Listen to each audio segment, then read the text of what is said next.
आणि आता बातमी साम टीव्हीच्या इम्पॅक्टची आहे। वारी सुरू झाली आहे आणि दुसरीकडे इंद्रायणी नदी पुन्हा फेसाळलेली आहे। मुख्यमंत्र्यांच्या आश्वासनानंतरही नदीमध्ये मोठ्या प्रमाणावर फेस दिसून येतोय।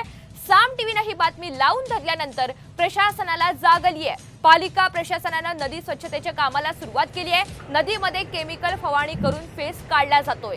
कालच मुख्यमंत्री एकनाथ शिंदे यांनी इंद्रायणीची पाहणी केली होती। नदी पात्रातील प्रदूषण रोखण्यासंदर्भात सूचना दिलेल्या होत्या। मात्र मुख्यमंत्र्यांची पाठ वळताच इंद्रायणी नदीमध्ये केमिकल मिश्रित पाणी थेट सोडलं गेल्यामुळे इंद्रायणी नदी पुन्हा फेसाळलेली आहे।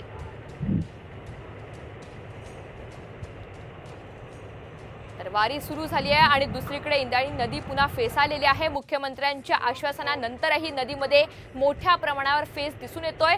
साम टीव्हीने ही बातमी लावून धरल्यानंतर अखेर प्रशासनाला जाग आली आहे।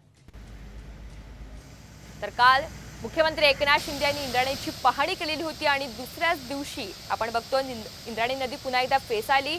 मात्र साम टीव्हीच्या बातमीनंतर पालिका प्रशासनाने आता नदी स्वच्छतेच्या कामाला सुरुवात केली आहे।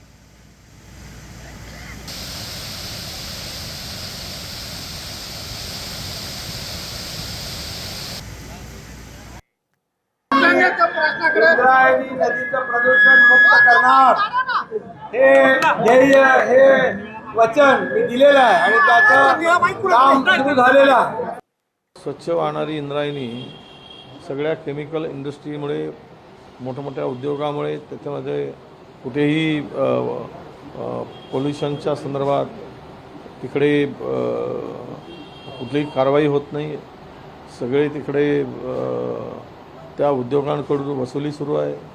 त्यामुळं कुठलाही उद्योग म्हणजे हा आता माणसाचं आयुष्य कमी करायचं आहे आणि ज्ञानोबाच्या इंद्रायणीमध्ये जर हा प्रकार होत असेल, मुख्यमंत्री लक्ष घालूनही त्याकडे दुर्लक्ष होत असेल तर हे दुर्दैव आहे।